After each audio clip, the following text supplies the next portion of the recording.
सरस्वती भूख से परेशान हो गई थी।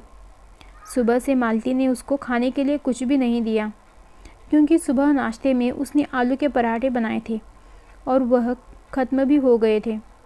इसलिए सरस्वती दोपहर के खाने की राह देख रही थी। पर मालती ने सुबह पेट भर के नाश्ता किया था, इसलिए वो दोपहर में खाना बनाने वाली नहीं थी। अत्यंत भूख से परेशान हो रही सरस्वती मालती के पास गई और बोली, बहू, मुझे बहुत ज़ोर से भूख लगी है, खाने के लिए कुछ भी दे दे। सरस्वती का कहना सुनकर मालती मुंह टेढ़ा करके बोली, दिन भर सिर्फ आपको भूख ही लगती है, दूसरा तो कोई भी काम नहीं है आपको। उस टेबल पर चने रखे हैं, वही खाकर पानी पी के सो जाओ। आज दोपहर को मैं मेरी फ्रेंड के साथ बाहर जाने वाली हूँ, इसलिए खाना तो रात को ही बनाऊँगी। यह सुन के सरस्वती का मन उदास हो गया। फिर सरस्वती धीरे से बोली, तू कहे तो मैं खुद के लिए कुछ बना लूँ। मालती गुस्से से बोली, एक व्यक्ति के लिए खाना बनाओगी क्या आप? सोचकर मालती किचन में गई और उसने फ्रिज में रखे बासी चावल निकाले। अचार के साथ वह चावल एक थाली में परोसकर सरस्वती के आगे रखकर बोली कि खा लो। ऐसा कहकर पर्स लेकर मालती घर के बाहर चली गई। चावल फ्रिज में थे, फिर भी वो खराब हो गए थे, उनसे गंदी बदबू आ रही थी। सरस्वती ने गुस्से से वह चावल डस्टबिन में डाल दिए। इसके बाद उसने दाल चावल निकाल कर अपने लिए गरम गरम खिचड़ी पकाई और पुदीने की चटनी के साथ खाई और सब बर्तन घिस कर किचन साफ किया और चुपके से अपने रूम में जाकर सो गई।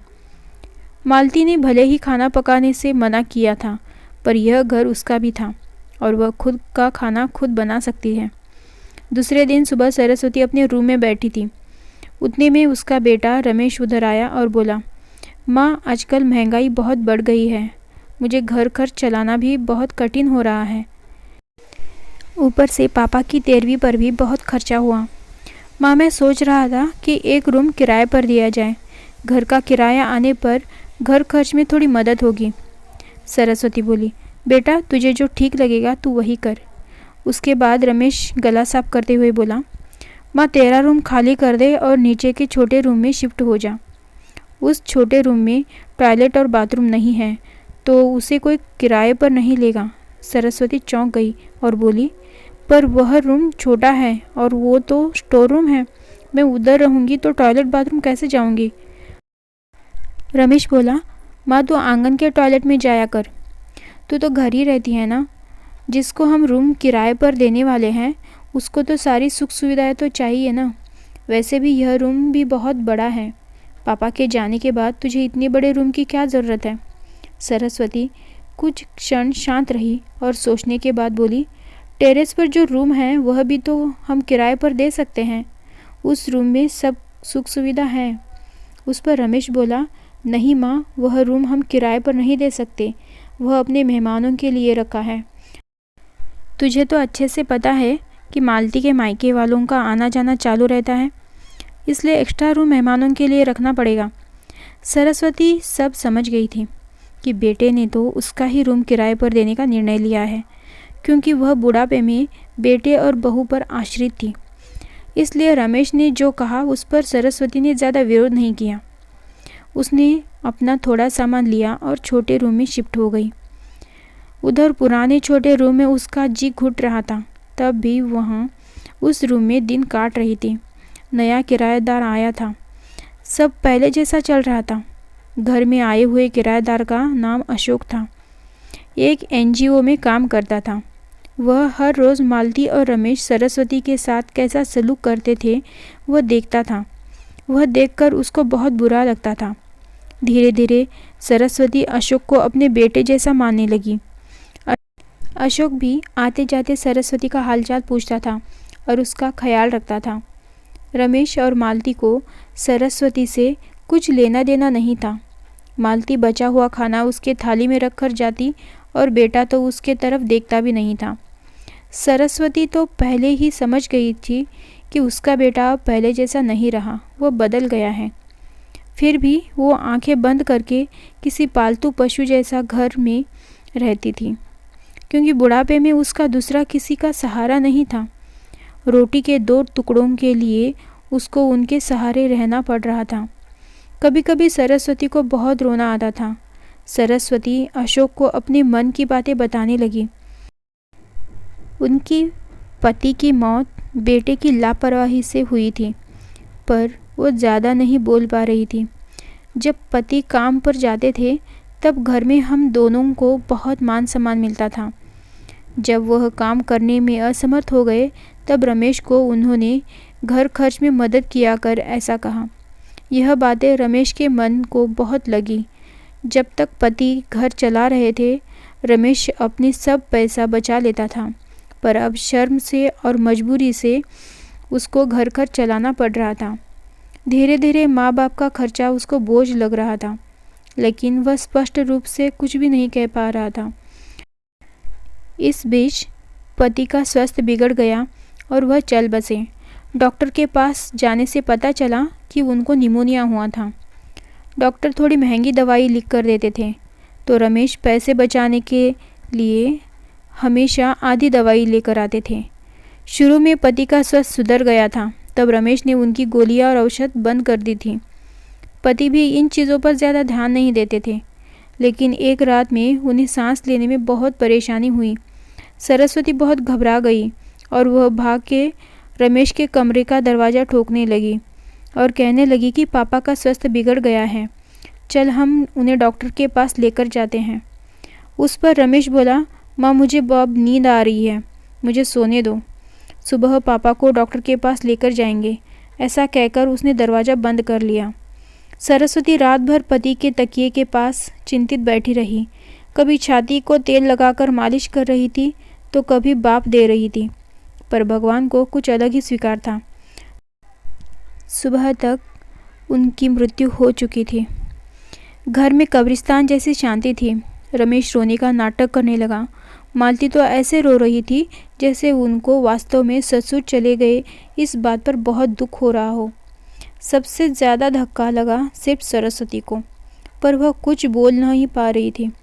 सरस्वती की आंखों से अश्रु आ रहे थे और उसके होंठ थर-थर कांप रहे थे, जैसे कि वो कहना चाहती हो कि अब एल रोने का नाटक क्यों कर रहे हो, मेरे पति की मौत के आप दोनों जवाबदार हो। पर वह कुछ बोल नहीं पाई। क्रियाक्रम कर दिया गया। सरस्वती के दिमाग में हमेशा एक बात चलती रहती थी, रमेश ने लापरवाही नहीं की होती तो आज मेरे पति जिंदा होते। उनकी मौत के बाद मालती और रमेश का व्यवहार बहुत बदल गया था। सरस्वती को भी उनकी व्यवहार की आदत पड़ गई थी, इसलिए वह उनकी तरफ से कोई भी अपेक्षा नहीं रखती थी, पर उसका मन उसे अंदर ही अंदर उसे खाए जा रहा था। ऐसी औलाद को सबक भी नहीं सिखा सकती। एक दिन उसका किराएदार अशोक उसके पास आया और सरस्वती को कुछ बातें उसने समझाई। वह बातें सुनकर सरस्वती की आंखों में एक नई उम्मीद जगी। दूसरे दिन सुबह सरस्वती मालती और रमेश के पास आई और बोली, मुझे तुम दोनों से बहुत ज़रूरी बात करनी है। मुझे ऐसा लग रहा है कि तुम दोनों को मेरे साथ रहने में प्रॉब्लम है, इसलिए मैंने सोचा है कि मैं वृद्धाश्रम रहूँगी। सरस्वती का कहना सुनकर मालती बहुत खुश हो गई। रमेश ने थोड़ा दुखी होने का नाटक किया। फिर थोड़ी देर में सरस्वती ने उन दोनों के चेहरे के हाव भाव देखे और बोली, रमेश तुझे दुखी होने की ज़रूरत नहीं है और मालती तुझे इतना खुश होने की ज़रूरत नहीं है। पहले मेरी सब बातें सुन लो। और सरस्वती हंसकर बोली, यह बातें सच है कि वृद्धाश्रम में मैं रहूँगी, पर मैं इस घर से नहीं जाऊँगी। मैं इस घर को ही वृद्धाश्रम बनाऊँगी। अब यहाँ तुम्हारे जैसे स्वार्थी बेटे और बहू नहीं रहेंगे, मेरे जैसे बूढ़े लोग यहाँ रहेंगे। ये मेरा आखिरी निर्णय है। यह सुनकर रमेश और मालती दोनों ही चौंक गए। रमेश और मालती एक दूसरे की तरफ देखने लगे। उन दोनों ने सोचा था कि सरस्वती घर छोड़कर चली जाएगी तो वह दोनों खुशी से रहेंगे। उनको लगा था कि अब उनको सरस्वती की जवाबदारी लेनी नहीं पड़ेगी, उसका ख्याल नहीं रखना पड़ेगा, पर इधर तो सब उल्टा हो गया था।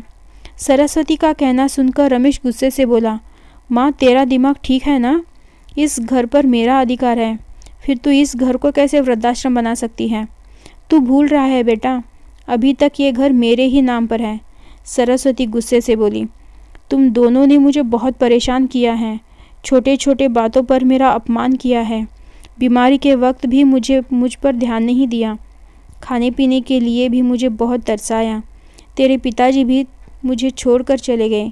अगर मैंने कठोर निर्णय नहीं लिया तो मेरा भी वही हाल होगा जो तुम्हारे पापा का हुआ था।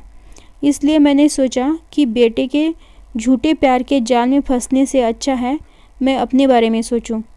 रमेश घुटनों पर आकर बोलने लगा, माँ मुझे माफ़ कर दे। हम दोनों तेरे अच्छे से ख्याल रखेंगे, तेरा कभी भी अपमान नहीं करेंगे।